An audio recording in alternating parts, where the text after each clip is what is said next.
प्रदेश के deputy CM Keshav Prasad Maurya जुड़े और उन्होंने विपक्ष पर बड़े निशाने साधे। उन्होंने कांग्रेस को निशाने पर लिया और कहा कि जिन्होंने 60-70 साल सरकारें चलाई, उन्होंने क्यों नहीं खटाखट और फटाफट समस्याओं का समाधान कर दिया। समाजवादी पार्टी को निशाने पर लेते हुए उन्होंने कहा कि गुंडे और माफिया बनाने की ये फैक्ट्री है और इसी के कारण आज सत्ता से बाहर है समाजवादी पार्टी। हमारी मौजूदगी इस वक्त उत्तराखंड के रामनगर में है।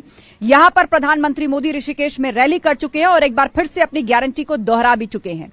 बीजेपी यहां पर विधानसभा चुनाव में जीती, एक बार फिर से उसने अपने आप को रिपीट किया। मुख्य विपक्षी दल के रूप में यहां कांग्रेस है और अगर रामनगर की बात करें तो यहां की लोकसभा सीट भी फिलहाल बीजेपी के पास है। लेकिन बड़ा सवाल यह कि प्रधानमंत्री मोदी की गारंटी और 400 पार के नारे वाली बात आज ग्राउंड पर कितनी असरदार दिखती है। जोरदार तालियों के साथ स्वागत कीजिए रामनगर की जनता का, जोरदार तालियां बजा दीजिए और सभी मेहमानों को मैं मंच पर आमंत्रित करना चाहूंगी, कृपया वो मंच पर आए।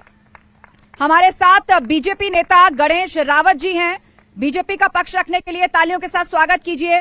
हमारे साथ रणजीत रावत जी हैं, तालियों के साथ स्वागत कीजिए। कांग्रेस के नेता विनोद पपनाई जी हैं, वरिष्ठ पत्रकार। मनीष कुमार जी हैं, सोशल एक्टिविस्ट। जोरदार तालियां सभी मेहमानों के लिए। और अब चर्चा की शुरुआत करते हैं। सबसे पहले सवाल कांग्रेस के पास लेकर चलते हैं। प्रधानमंत्री मोदी लगातार कांग्रेस को घेर रहे हैं और जो गरीबी हटाने वाली बात है, आज प्रधानमंत्री मोदी ने कहा है कि एक शाही जादूगर हैं जो गरीबी हटाने की बात कर रहे हैं, उनकी बातों में मत आइएगा, उनसे सावधान रहिएगा। देखिए, जब देश आजाद हुआ तो अंग्रेज इसको बदहाल छोड़ के गए थे। मात्र 4000 गांव में बिजली थी, देश के पास यूनिवर्सिटियां नहीं थी, आईएम नहीं थे, परमाणु रिसर्च सेंटर नहीं थे, इसरो नहीं था। ये 1947 या 1948 या 1950 का लोकसभा चुनाव नहीं हो रहा है, ये 2024 का लोकसभा चुनाव हो रहा है। और आज जो बीजेपी का घोषणा पत्र है उसमें बुलेट ट्रेन की बात लिखी है, उसमें वंदे भारत की बात लिखी है, चारों दिशाओं से बुलेट ट्रेन, सोलर एनर्जी से मुफ्त बिल योजना, आगे के विजन की बात हो रही है। अब बताइए, आपका घोषणा पत्र वर्सेस आप प्रवक्ता मत बनिए। मैं प्रवक्ता नहीं हूँ, मैं आपको सिर्फ मुद्दे पर ला रही हूँ।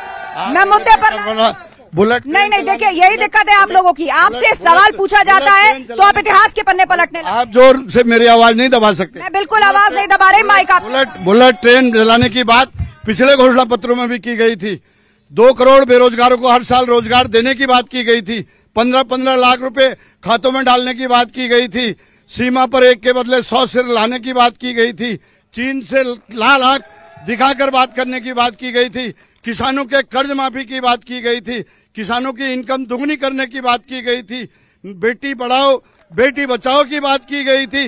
अंकिता भंडारी बनाने की बात नहीं की गई थी। मैं बीजेपी की घोषणा पत्र की बात कर रहा हूं, जिस घोषणा पत्र में कहा गया था 2022 तक हम सब बेघरों को मकान दे देंगे। वो घोषणा पत्र आज तक एक आदमी को मकान नहीं दिया। आज कहते हमने 3 करोड़ मकान तैयार कर दिए। कहां पर तैयार कर दिए? मेरे साथ चलिए, रामनगर में दिखाता हूं। लेंटर भी नहीं पड़ा है अभी। चलिए, बीजेपी प्रवक्ता हमारे बीच में, उनसे जवाब लेते हैं। कांग्रेस ने यहाँ पर बहुत सारे सवाल उठाए। अब आपने अगले 10 साल का विजन जारी किया है, उनका ये कहना है पिछली बार का भी तो रिपोर्ट कार्ड दीजिए। देखिए, मोदी जी का नाम ही एक गारंटी है और यही वजह। नाम नहीं, काम बताइए। काम हमने बहुत सारे किए हैं। आज आप देखेंगे, जैसे आवास की बात कर रहे हैं माननीय पूर्व विधायक जी कांग्रेस के, इनका जहाँ पर फार्म हाउस है उसके ठीक बगल में 500 लोगों के लिए घर इस समय निर्माणाधीन है। आप वहां जाएंगे देखेंगे तो आपको भी जमीन पर दिखाई देगा। 11 करोड़ घरों में हमने स्वच्छ पेयजल पहुंचाया है और 11 करोड़ हमने शौचालय बनाए हैं। इस देश में आजादी के इतने साल बाद भी 5 करोड़ घर ऐसे थे जिनमें बिजली नहीं थी। करोड़ों रुपया खर्च करके उन घरों में को रोशन किया गया है। कोई भी घर ऐसा देश में नहीं है जहां आज बिजली नहीं है। हमारे रामनगर के अंदर आप वन ग्रामों की बात करेंगे, जहां ग्रिड से बिजली नहीं आ सकती थी, वहां सोलर हमने बिजली पहुंचाई और हर घर को रोशन किया। क्या पूर्व की सरकारों में ये समाधान नहीं ढूंढे गए? इनकी सरकारों में तो ये तो इन्होंने गरीबी हटाओ खाली नारा दिया, गरीबी को वोट लिए। इन्होंने जो है दलितों की बात की, अल्पसंख्यकों की बात की, लेकिन उनके लिए काम नहीं किया। आज मोदी जी सबके लिए काम कर रहे हैं। उनका नारा है सबका साथ सबका विकास और उसी थीम पर चलकर कोई भी आज भेदभाव नहीं है किसी भी योजना में। चाहे आप आयुष्मान की बात करें, 5 लाख तक का इलाज हम मुफ्त दे रहे हैं। बहुत गरीब लोग जो असाध्य बीमारियों से मर जाते थे, आज जो है मैंने अभी कुछ दिनों पहले एक हमारे परिवार थे, उनको 5 लाख मतलब उनको स्टंट लगा हार्ट में, 1 रुपया उनका नहीं लगा। ऐसे आसपास आप टटोलेंगे, न जाने कितने घर आपको मिलेंगे जिनका इलाज हो रहा है, जिनको बिजली मिल रही, जिनको शौचालय मिल रहा है। जनता आप में से कोई सवाल पूछना चाहता है तो आप लोग हाथ उठा सकते हैं। मैं आपके पास एक एक करके आऊंगी, संयमित रहकर डेकोरम मेंटेन करके अपनी बात रखिएगा। सबसे पहले कमेंट वरिष्ठ पत्रकार से और साथ ही साथ सोशल एक्टिविस्ट से भी। उत्तराखंड की बात करें और देश की बात करें तो यहां पर जो 2024 की जंग है उसमें कौन से मुद्दों की बात हो रही है या मुद्दों की बात हो भी रही है? देखिए, 2024 का जो मुद्दा चुनाव है, इस चुनाव में मैंने अभी तक ये देखा है, जो मेरा अपना अनुभव है कि मुद्दे अभी हाशिए पर हैं। आम आदमी का जो मुद्दा है उसको कोई भी राजनीतिक दल ने अभी तक नहीं उठाया, जहां तक मेरा अपना सोचना है, क्योंकि जनता से जुड़े हुए सवाल हाशिए पर हैं और जो भी सवाल जो भी बातें यहाँ पर से उठ रही हैं वो केवल राजनीतिक प्रतिद्वंदा, एक दूसरे के खिलाफ गला काट प्रतियोगिता चल रही है, आरोप प्रत्यारोपों का दौर चल रहा है। और जनता की जो समस्या है, जो मुद्दे हैं, जो असली मुद्दे हैं, उनके ऊपर किसी ने अभी तक चर्चा नहीं की है। सोशल एक्टिविस्ट से भी एक कमेंट लेते हैं। आप तो जनता के बीच में काफी रहते हैं, उनसे जुड़ाव आपका काफी है, बताइए मुझे कौन से ऐसे मुद्दे हैं जिन पर ना चर्चा हो रही है या उनका समाधान किया जाना चाहिए? देखिए, एक तो जो बीजेपी प्रवक्ता ने कहा कि 500 मकान बन रहे हैं, तो वो मकान जो है 225 स्क्वायर फुट का एक आदमी को मिलेगा और जो इस आदमी को मकान मिलेगा उससे 3.5 लाख रुपए 7 किस्तों में लिए जाएंगे। तो ये जो मोदी जी कह रहे हैं कि 3 करोड़ लोगों को मकान देंगे, तो ये मुफ्त के मकान नहीं है। और यदि 225 स्क्वायर फुट का कोई आदमी मकान बनाएगा तो 2-2.5 लाख में वैसे भी वो लिंटर डाल सकता है। तो ये एक बहुत बड़ी लोगों को बेवकूफ बनाने की और फर्जी योजना है। एक तो मैं इसका खुलासा यहाँ करना चाहता हूँ। और दूसरी बात यह है कि देखो, रोजगार का मुद्दा बहुत बड़ा मुद्दा है।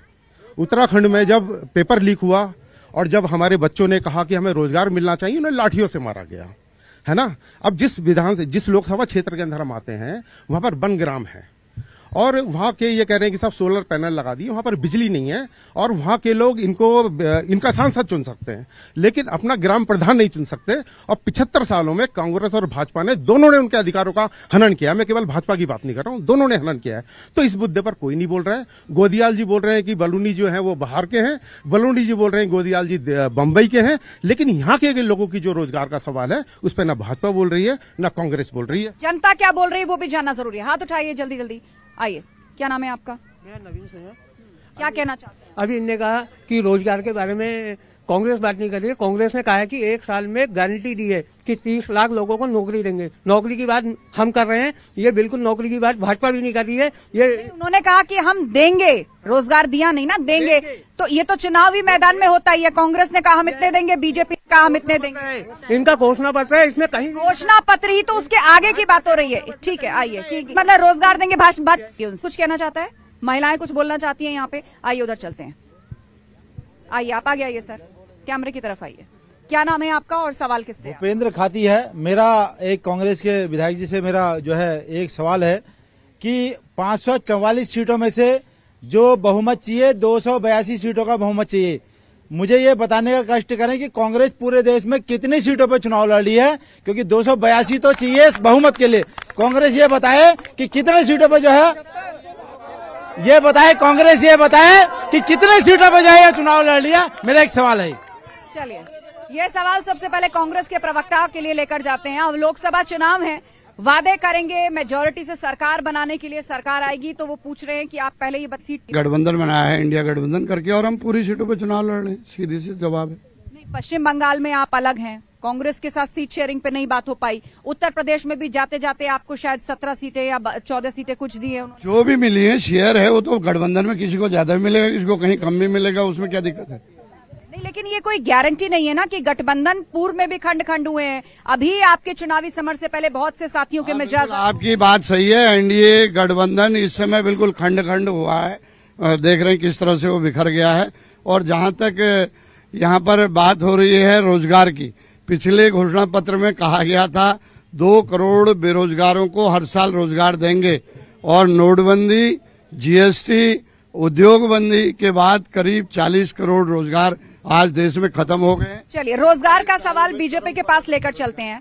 अभी एक सज्जन जो थे वो जनता के बीच में से कांग्रेस का घोषणा पत्र दिखा रहे थे और उन्होंने कहा कि इसमें साफ साफ रोजगार की बात लिखी है और बीजेपी रोजगार की बात ही नहीं कर रही। क्या आपके घोषणा पत्र में रोजगार का जिक्र नहीं है? बिल्कुल है, नकल विरोधी सख्त कानून बनाने की बात भी की गई है। और इस प्रदेश के अंदर सब जुड़े हुए मुद्दे हैं, एक बार सुन लीजिए पूरी बात। इस प्रदेश के अंदर हमारे मुख्यमंत्री पुष्कर सिंह धामी जी ने सख्त नकल विरोधी कानून बनाया। आज की तारीख में कोई नकल नहीं कर सकता। हजारों लड़के, इस बीच में लड़कियां जो असामान्य घरों से हैं, सबको नौकरियां मिलनी है। कांग्रेस ने सरकारी नौकरियों में भ्रष्टाचार का बीज बोया था, पुष्कर सिंह धामी जी ने उसे खत्म कर दिया। केंद्र सरकार ने भी अपनी प्रतिबद्धता दिखाई है। और रोजगार में, जैसे ये लोग कहते हैं रोजगार में, आप देखिए दीनदयाल उपाध्याय कौशल प्रशिक्षण योजना चल रही है। करीब 1.5 करोड़ से ज्यादा युवाओं को सरकार ने अपने अरबों रुपया खर्च करके कौशल विकास उनका किया है और वो लोग स्टार्टअप से और विभिन्न तरह के रोजगारों से आज आजीविका कमा रहे हैं। घोषणा पत्र में इस बात का भी जिक्र है कि जो मुद्रा लोन है उसे 10 से बढ़ाकर 20 लाख किया जाएगा। बिल्कुल, घोषणा पत्र में इस बात का उल्लेख है। एक्चुअली कांग्रेस के हमारे साथियों ने घोषणा पत्र पढ़ा नहीं है। वो लोग यहाँ पर जो दर्शक के रूप में बैठे हैं, ये भी कांग्रेसी लोग हैं, तो इनका काम विरोध करने का। 75 पेज का घोषणा पत्र है, 75 पेज इन्होंने पढ़े नहीं है और खाली आरोप लगाने की बात यहाँ पर कर रहे हैं। चलिए, कुछ और लोग जो अपनी बात रखना चाहते हैं, आइए आगे आप आइए। क्या नाम है आप? इमरान। मैम, एक सबसे बड़ा मुद्दा ये है, हमें 5 किलो राशन नहीं चाहिए, हमें जो है 5 टन राशन कमाने वाला चाहिए और हमें सिर्फ रोजगार के लिए चाहिए। यहाँ का सबसे बड़ा रामनगर का मुद्दा है पलायन। यहाँ से इतना पलायन है दिल्ली और मुंबई की तरफ, जिसके वजह हम कह ही नहीं सकते। इसका सवाल सीधा भाजपा से करेंगे। बहुत बड़ा मुद्दा है रामनगर से पलायन का। बिल्कुल बिल्कुल, और ये पलायन का मुद्दा आज और कल का नहीं, दशकों से चला रहा है। पहाड़ों से पलायन क्यों होता है, यहाँ पर उनके लिए काम की उचित व्यवस्था क्यों नहीं है, ये सवाल जाएगा। आप, क्या नाम है आपका? प्रकाश जोशी। मैं अभी नेताजी ने पूछा कि भाजपा कर क्या रही है, पूरे देश के सिनेरियो से मैं आपके माध्यम से बताना चाहूंगा कि हर हफ्ते पूरे देश में एक नया विश्वविद्यालय खोला गया है, प्रत्येक दिन 2 कॉलेज खोले गए हैं। सुनिए, प्रत्येक दिन 14 किलोमीटर रेलवे ट्रैक का निर्माण हुआ है, प्रत्येक दिन 15 किलोमीटर राष्ट्रीय राजमार्ग का निर्माण हुआ है, 37 नए स्टार्टअप की योजनाएं लागू हो गई है और सबसे मजे की बात, प्रत्येक दिन 75,000 व्यक्ति गरीबी रेखा से बाहर निकले हैं। आपको ये पता भी नहीं होगा। प्रत्येक दिन 1.5 लाख मुद्रा लोन बांटे गए हैं। ठीक है, आप बैठिए। कोई और? महिलाओं के पास चलते हैं। मैडम, आप आगे आ जाइए, इधर कैमरे की तरफ आ जाइए, क्योंकि विमेन सेफ्टी की बात हो रही है, लॉ एंड ऑर्डर की बात हो रही है, विमेन लेड गवर्नमेंट और विमेन एम्पावरमेंट की बात हो रही है और कहा जा रहा है कि भागीदारी जितनी बड़ी है, अगले 5 साल में इसको और बढ़ाया जाएगा। आने वाले 2 साल में सरकार चलाने में, योजनाएं लागू करवाने में महिलाओं की बड़ी भूमिका है। आप अपने आप को कितना सशक्त महसूस करती हैं मैडम, और कितना सिक्योर? सिक्योर तो जो इस समय वर्तमान सरकार ने जो वादे किए थे वो तो कहीं से कहीं तक दिखाई नहीं देते। लेकिन जो वर्तमान सरकार है उसने बेटी बचाओ बेटी पढ़ाओ किया था, लेकिन क्या अंकिता को न्याय मिला? उसके जो बलात्कारी हो आज भी जेल, आज भी आजाद घूम रहे हैं। और जो मणिपुर में जो घटना हुई वो क्या सबके सामने है। और हम कहते हैं कि हिंदू धर्म में लोग जलाया नहीं जाता, लेकिन संज्ञा के बाद बात करो आप ना, संदेश खाली की बात भी आनी चाहिए। 100 महिलाओं के साथ कैसा किया, उसका नाम क्या था बताइए आप मैडम। 100 महिलाओं के साथ प्रचार हुआ। सरकार खत्म हो गई, गुंडों की सरकार आ गई। रोजगार मिला, मैं जानना चाहती हूँ। हमारे गांव में प्लास्टिक के छप्पर में लोग रह रहे हैं। हमारे गांव में प्लास्टिक के छप्पर में शौच मुक्त एक करके बोलने दीजिए। एक तो कहते गरीबी हटाएंगे। अगर हम 1 ग्रामों की बात करें तो 1 ग्रामों में न शौचालय बने हैं और न वहाँ पर अतिक्रमण हटाने की बात की जा रही। क्या उन गाँव को राजस्व गाँव घोषित किया जाएगा? रामनगर क्षेत्र में 24 वन ग्राम है। अंकिता भंडारी की बात करो, अंकिता को न्याय दो। ये बताओ वो कौन थे अंकिता का? वो अंकिता भंडारी का न्याय के लिए आए हैं। मकान दिए हैं, लेकिन जो टीन तक में हमारे गांव में टीन तक महिलाएं जो है, महिलाएं अपने संयम के लिए भी जानी जाती है, डिसिप्लिन के लिए भी जानी जाती हैं। आप लोग उदाहरण हैं, अपनी बात रखने में आप लोग सशक्त भी है। इसीलिए मैं कहूंगी कि अनुशासित रहिए। आप लोग अपनी अपनी सीटों पर बैठिए, आप लोग सीटों पर बैठिए, आप लोग सीट पर बैठिए। सुनिए मैडम, जो ये अंकिता की बात कर रहे हैं, यदि आप बताइए तो कोई अदालत में है तो क्या आप कोई निर्णय ले सकती हैं? नहीं ले सकते हैं। 4 लोगों को उन्होंने जेल भेज दिया है। जो ये कह रहे हैं इनका केवल चुनाव मुद्दा है। दूसरा जो ये लोग कह रहे हैं कि क्या कहते अंकिता भंडारी के माँ के लिए, मैं नहीं कह रही हूँ, नेगी जी कोई उठे उनका सोशल मीडिया में देखे कि माननीय हरीश रावत जी ने 2.5 करोड़ रुपए मांगे। ठीक है, चलिए, किसी की मृत्यु कोई केस चुनावी मुद्दा नहीं हो सकता, इन्वेस्टिगेशन चल रही है, मामला सब जुडिस है, उससे आगे बढ़ जाए, बिल्कुल मिलना। 3 तलाक वाला मुद्दा भाजपा ने कराया और 30% जो आरक्षण है महिलाओं के लिए वो भारतीय जनता पार्टी ने लागू किया। और जो अभी इतना काम कर रही है, लखपति दीदी जो बनने जा रही है, बहुत सारी महिलाएं हैं जिनको रोजगार दिया है, कौशल रोजगार दिया है भारतीय जनता पार्टी ने। महिलाएं आज सुरक्षित हैं, ऐसा नहीं है कि महिलाएं सुरक्षित हैं। जो महिलाओं को अधिकार दिया, 3 तलाक का इनसे पूछिए किस तरीके महिला को कुचलते थे। मोदी जी ने जो कहा है वो क्या 370 हटाया, 3 तलाक उठा रखा इन्होंने बेरोजगारी का। 2014 से लेकर अभी तक का बच्चा सिर्फ 10-11 साल का होता है, तो इनके समय क्या वो बच्चे जमा नहीं थे, युवा नहीं थे, इनके समय नौकरी क्यों नहीं दी गई उनको? तो अभी कह रहे बेरोजगारी बेरोजगारी इन 14 साल में क्या हुआ था? मुझे लग रहा है यहाँ महिलाओं की चौपाल इकट्ठा हो गई है, बहुत से मुद्दे। मैडम कितना हम शर्मिंदा है, तेरे खातिर जिंदा है। आप बैठिए, मेरा निवेदन है, उनको बोले दिया, आप आगे। मैडम ठीक है, आपने बोल लिया, आप आगे आइए। सुनिए, मोदी जी गारंटी पूरी कर रहे हैं ना, पहले 15-15 लाख डालेंगे सबके खाते में, जो इन्होंने कहा था आज तक डाला है। 3 तलाक मुद्दा सबसे बड़ा है, 3 तलाक कुचली जाती है, कुचली। इन्हें तो एहसान बंद होना चाहिए कि 3 तलाक वाला मुद्दा भारतीय जनता पार्टी ने इनके लिए मंजूर करा और आज इतनी सारी योजनाएं ना, सबका लाभ ये लोग ले रहे हैं। मेरे पास पन्ना पड़ा हुआ है। देंगे 15 बच्चे हैं, इन्हें राशन दिया, सिलेंडर इन्हें दिया, सिलेंडर इन्हें मिला है। रुके 1 मिनट, राशन इन्हें इतना देर 1-1 कुंटल जा रहे, मैडम बेच रही है, ये बेच रहे हैं, बेच। आप आगे उनकी बात आने दीजिए, आप लोग भी रखिएगा बात, नहीं सब बात रखेंगे अपनी। आप आगे आइए, आप मैडम आप आगे आइए। क्या नाम है आपका? नरगिस नाम है मेरा। अब नरगिस जी ने मेरा सवाल, आपने बात रखी, अब मुझे बताइए, सवाल यहाँ पे ये आया है कि परिवार में अगर 15 सदस्य है, 8 बच्चे 10 बच्चे हैं, फिर भी मुफ्त राशन मिल रहा है, 15 लाख से कम है। मेरी बात सुनिए, 5 किलो राशन में पूरा परिवार पल जाएगा पूरा परिवार। और अंकिता भंडारी को मिला इंसाफ, उनको हमारे बच्चे। सुनिए, आप कौन? मैडम पब्लिक के बीच में नहीं बिठाइए, इस तरह चर्चा नहीं चलेगी। अपनी सीट पर बैठिए, माइक वहाँ आएगा, माइक वहाँ पर पहुँचेगा, आप लोग बैठिए, हम करिए, आप बैठिए, बैठिए, बात रखनी है। तो यहाँ पर बहुत सारे सवाल आए, रोजगार के मुद्दे पर, पलायन के मुद्दे पर। लोगों ने ये भी कहा कि ठीक है, आज रोजगार के मुद्दे की बात हो रही, पलायन के मुद्दे की बात हो रही, लेकिन ये आज या कल का मुद्दा नहीं है। सरकारें किसी की भी आई या गई, ये रुका क्यों नहीं? जवाबदेही तो सबकी बनती है। देखिए, आज बेरोजगारी दर 47 सालों के चरम पर है, इसलिए लोग भड़के हुए हैं। अकेले उत्तराखंड में इस समय 20 लाख बेरोजगार जो हैं रोजगार दफ्तरों में रजिस्टर्ड हैं। जिन्होंने रजिस्ट्रेशन नहीं कराया है उनको जोड़ेंगे तो 40-45 लाख जाएंगे। जब 1.25 करोड़ की आबादी में आपके 50% करीब बेरोजगार हैं, तो लोग रोजगार के लिए नहीं कहेंगे तो किसके लिए क्या कहेंगे?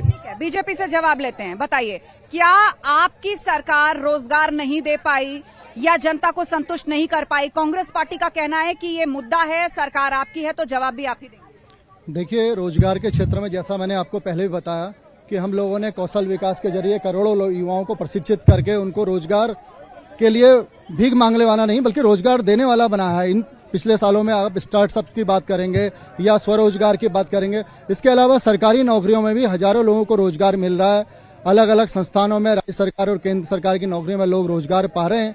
साथ में एक्चुअली क्या है, सरकारी नौकरियां सीमित हैं, तो सरकारी नौकरियों में अगर हम जो युवा हैं, हमारा देश युवा है, इस समय युवाओं की संख्या बहुत ज्यादा है, तो सारे लोगों को हम सरकारी नौकरियों में नहीं खपा सकते, लेकिन उनको विभिन्न योजनाओं में, जैसे हमने मुद्रा लोन दिया, स्टैंड अप इंडिया लोन दिया, महिलाओं के लिए अलग अलग लोन की व्यवस्था करी, यहाँ तक कि रेहड़ी पटरी वाले 34 लाख से ज्यादा लोगों को हमने रोजगार दिया, तो लोन देकर उनको आगे बढ़ाया। तो कहीं ना कहीं रोजगार का सृजन इस बीच में हुआ है और करोड़ों लोग गरीबी की रेखा से ऊपर आए हैं, अगर आंकड़ों की बात करें तो। ये आपका दावा है, दूसरी तरफ विपक्ष के सवाल है रोजगार और महंगाई को लेकर। जनता उसका फैसला करेगी। मैं जनता के बीच में माइक ले जा रही हूँ, लेकिन माइक उसी के पास पहुंचेगा जो अनुशासित बैठेगा। जो आपने, क्या नाम है सर आपका? मेरा नाम अतुल कुमार अग्रवाल है, मैं अधिवक्ता हूँ। मेरा भाजपा के हमारे मित्र हैं, जो विधायक है वो भी 10 साल से भाजपा के हैं और केंद्र में भी। ये 10 साल के अंतराल में कोई काम किए हैं मैंने रामनगर के, वो बता दें। ठीक है, एक और सवाल, आइए आगे आइए। क्या नाम है आपका? चांद खान नाम है। जब से सरकार बनी है, रोजगार देने की बात हुई थी, देश में रोजगार दिया जाएगा, लेकिन उलट हुआ उसके। आईटी कंपनी से 40 लाख से ऊपर नौकरियां खत्म हो चुकी हैं, जो देने की वादा किया था वो खत्म हो चुकी हैं। दूसरी मुद्दा यह है मैडम, महिलाओं को 50% आरक्षण कहाँ है? आरक्षण के मुद्दे पे महिलाएं बैठी हैं, क्यों नहीं दिया जा रहा महिलाओं का आरक्षण? अंकिता हत्याकांड में इतना बड़ा मुद्दा उत्तराखंड में है, क्यों नहीं उछाला जा रहा? तीसरी बात मैम ये है, उत्तराखंड के अंदर पेपर लीक हो जाता है, हम जाते हैं धरने पर बैठते हैं कि हमारे पेपर लीक हो रहे हैं, उस पे मुद्दे पे बात क्यों नहीं करी जाती है? लेकिन धामी सरकार हमारी पीठों पर लाठियां चलाती है, उसका जिम्मेदार कौन है? पेपर जो लीक कर रहे हैं उनको आप जेल में क्यों नहीं डालते? हमारे ऊपर। चलिए, और कोई नहीं, एक एक करके आइए, आप आगे आइए। क्या नाम है आपका? मदन जोशी। क्या कहना चाहेंगे आप? माइक आपके सामने बोलिए आप। मैं हमारे कांग्रेस पार्टी के पूर्व विधायक रंजीत रावत जी एक बात पूछना चाहूंगा कि मुस्लिम यूनिवर्सिटी खोलने की बात क्यों करती है? आज पुष्कर सिंह धामी जी देवभूमि का स्वरूप बनाने की कोशिश कर रहे हैं, उसको बिगाड़, अगर मजार अगर तो अवशेष नहीं मिलता तो उस आज ये जितने लोग हैं इनमें भी कई अतिक्रमणकारी जो चिल्ला रहे हैं, विशेष समुदाय के लोग, लोग जो बांग्लादेशी, मैं उनसे मेरा सवाल लीजिए, ये जो फैला रहे हैं कि वन ग्रामों को तोड़ा जा रहा है, वन ग्रामों को नहीं, जो इनकी बात फैला रहे हैं वन ग्रामों को। चलिए रुक करते हैं। उत्तराखंड में अवैध मजारों पर राजनीति कौन कर रहा है? तस्वीरें सबने देखी हैं, बहुत सी मजारों को खोदा गया तो खाली थे, कुछ भी नहीं था उसके अंदर। देखिए, यहाँ पर इनसे पूछिए सुंदर खाल में कितने माइनॉरिटी के लोग रहते हैं। सुंदर खाल में इनके बुलडोजरों को मैंने विरोध करके रोका है। रामनगर में 25 वनग्राम है और शायद किसी जो वनगुजर है उनके अलावा किसी वनग्राम में कोई माइनॉरिटी का आदमी नहीं है। वो सब इनके अतिक्रमण हटाओ की लिस्ट में है। वो तो छोड़ दीजिए, ये बहुत बड़े हिंदूवादी बनते हैं। हमारा जो गर्जिया मंदिर है, शक्तिपीठ है, वो भी इनके यहाँ अतिक्रमण की लिस्ट में चिन्हित है। जिलाधिकारी, आईजी, डीआईजी, उनने जो सूची जारी की है उसमें वो भी है गर्जिया मंदिर। चलिए ये सवाल लेकर चलते हैं। ये सवाल कांग्रेस की तरफ से आया है। देखिए, अभी परसों मुख्यमंत्री यहाँ आए थे, माननीय पुष्कर सिंह, उन्होंने, और अनिल अमलूनी जी हमारे प्रत्याशी भी थे, यहाँ प्रत्याशी हैं, उन्होंने इस बात का ऐलान किया है सौगंध खाकर कि वन ग्रामों की ओर कोई भी आंख उठाकर नहीं देख सकता। और भाई साहब जो हमारे बड़े भाई हैं, कहते सुंदर खाल को मैंने रोका, सुंदर खाल को आपने रोका नहीं, आपने उनका जुलूस निकाल के आप लेके आए रामनगर वन प्रभाग के आगे, उनका राजनीतिक दोहन किया। उसके बाद बोला कोर्ट में जाऊंगा, सब मैं करूंगा, लेकिन ना आप कोर्ट गए, ना हाई कोर्ट गए, ना सुप्रीम कोर्ट गए। और हमारी पार्टी के हमारे उस लोगों ने ही जो है सुप्रीम कोर्ट से उस पर रोक लगाई, हाई कोर्ट के फैसले पे। और दूसरा, मैं आपको वन ग्रामों आप ये कहना चाहते हैं कि केवल राजनीतिक मुद्दा बनाया, किसी फोरम में नहीं उठाया? बिल्कुल, राजनीतिक मुद्दा, राजनीति की जा रही है। कांग्रेस ने आज तक इतने साल इन्होंने राज किया, केंद्र में भी प्रदेश में भी, कभी वन ग्रामों का हाल नहीं लिया। हम जनता पार्टी की राजनीति, भाई साहब भी पूछ रहे थे, रामपुर, टोंगिया, लेटी और चोपड़ा 3 गांव हैं, तीनों को राजस्व ग्राम बनाने की प्रक्रिया पूर्ण हो चुकी है। आपने अपने दावे किए, आपका शुक्रिया इस चर्चा में शामिल होने के लिए, और साथ ही साथ रामनगर जनता का भी शुक्रिया। तालियां बजा दीजिए जोरदार अपने लिए रामनगर की जनता। बहुत धन्यवाद। जो 400 पार की गारंटी है उसमें बीजेपी ने अपना संकल्प पत्र जारी कर दिया है, तो दूसरी तरफ विपक्ष की कहीं ना कहीं मुश्किलें बढ़ गई हैं, क्योंकि अब विपक्ष एक तरीके से दबाव है, छाप छोड़ पाएगी। रामनगर से फिलहाल इस शो में इतना ही। कल मुरादाबाद में होगी आपसे मुलाकात। चुनाव